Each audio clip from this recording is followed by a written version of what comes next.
നിയമസഭയിൽ ചർച്ചയിൽ പങ്കെടുക്കാതെ മുങ്ങിയ സംഗീശനെയും സംഘത്തെയും ഒരടാർ താങ്ങൽ താങ്ങിയിരിക്കുകയാണ് ഡോക്ടർ കെ ടി ജലീൽ. ഇന്ന് ഇതേ ചർച്ചയിൽ പങ്കെടുക്കേണ്ട വ്യക്തിയായിരുന്നു കെ ടി ജലീൽ. അതിൻ്റെ അടിസ്ഥാനത്തിൽ വിഷയവുമായി ബന്ധപ്പെട്ട കാര്യങ്ങളെല്ലാം പഠിച്ചു വച്ചിരിക്കുമ്പോഴാണ് ഈ ചർച്ചയുടെ അപകടം മണത്തറിഞ്ഞ് പ്രതിപക്ഷ നേതാവും ഉപനേതാവെല്ലാം കൂടിയാലോചിച്ച് ഉൾട്ടയടിച്ച് വലിഞ്ഞത്.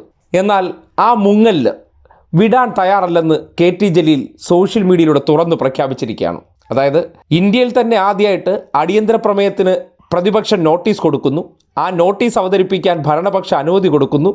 പിന്നീട് അനുമതി കിട്ടിയതോടുകൂടി തങ്ങൾ ഉന്നയിക്കാൻ പോകുന്ന കാര്യങ്ങൾ മാത്രമല്ല, സ്വർണ്ണക്കടത്തിൻ്റെ അടിയാധാരം വരെ പുറത്തു വരുമെന്നുള്ള അപകടം തിരിച്ചറിഞ്ഞപ്പോൾ ലീഗിൻ്റെ ഉപദേശപ്രകാരം സംഗീശൻ നിന്ന നിപ്പിലൊരു നാടകം കളിച്ചതാണ്.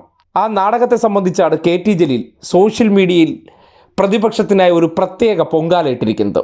അതിലെ വരികൾ ഇങ്ങനെയാണ്: കള്ളി പൊളിയുമെന്ന് വന്നപ്പോൾ പ്രതിപക്ഷം വാലും ചുരുട്ടി ഓടി. മലപ്പുറം ജില്ലയെ മുഖ്യമന്ത്രി അപമാനിച്ചു എന്ന് പറഞ്ഞ് ഇന്ന് പ്രതിപക്ഷം സഭയിൽ കൊണ്ടുവന്ന അടിയന്തര പ്രമേയം ചർച്ചയ്ക്കെടുക്കാൻ മുഖ്യമന്ത്രി സമ്മതിച്ചത് UDFന് ഇടിത്തിയായി. ഇതോടെ വെട്ടിലായ പ്രതിപക്ഷം ചർച്ച ഒഴിവാക്കാൻ നടത്തിയ പൊറോട്ട നാടകമാണ് തുടർന്ന് നിയമസഭയിൽ കണ്ടത്.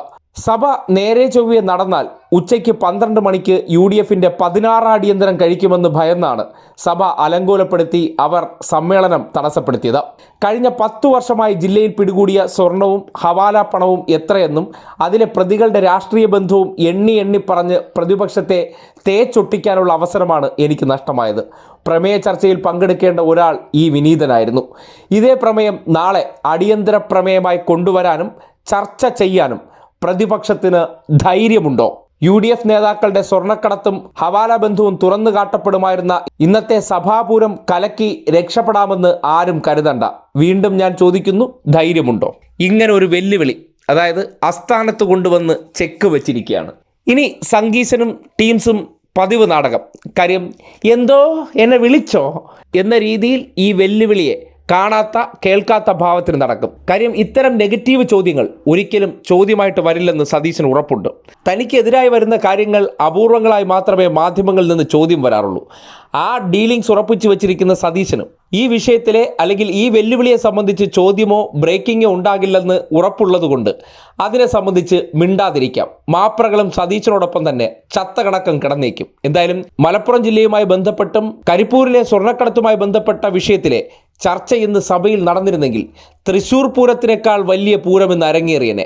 സ്വാഭാവികമായിട്ടും അത് അരങ്ങേറിയാൽ നമുക്കുണ്ടാകുന്ന നഷ്ടം തിരിച്ചറിഞ്ഞുകൊണ്ട് ലോക്സഭയിൽ സംഘപരിവാറിനെ വിജയിപ്പിക്കാൻ വേണ്ടി സംഘികളും കോൺഗ്രസും ചേർന്ന് എങ്ങനെയാണോ പൂരം കലക്കിയത് അതേ മാതൃകയിലായിരുന്നു ഇന്ന് സഭാ നടപടികളെ കലക്കിയത്. എന്തിനു വേണ്ടി? സ്വന്തം കാപട്യങ്ങൾ പുറത്തു വരാതിരിക്കാൻ വേണ്ടി. ഉന്നയിച്ച വിഷയം ബൂമറാങ്ങായിട്ട് സ്വന്തം ആസനത്തിൽ തന്നെ വന്ന് പതിക്കുമെന്ന് ഉറപ്പായപ്പോൾ സതീശനടിച്ച യൂട്ടേണിന് മുന്നിൽ അള്ളു വയ്ക്കുന്ന ചോദ്യമാണ് ജലീൽ ഉന്നയിച്ചിരിക്കുന്നത്. ധൈര്യമുണ്ടോ സതീശന് ആ വെല്ലുവിളി ഏറ്റെടുക്കാൻ, ആ ചർച്ചയ്ക്ക് ഒരിക്കൽ കൂടി നോട്ടീസ് കൊടുക്കാൻ? ഒന്ന് കാണട്ടെ മാപ്രകൾ വാഴ്ത്തിപ്പാടുന്ന കോൺഗ്രസ്സുകാരുടെ പടുമരത്തിൻ്റെ ഒരു ശേഷി.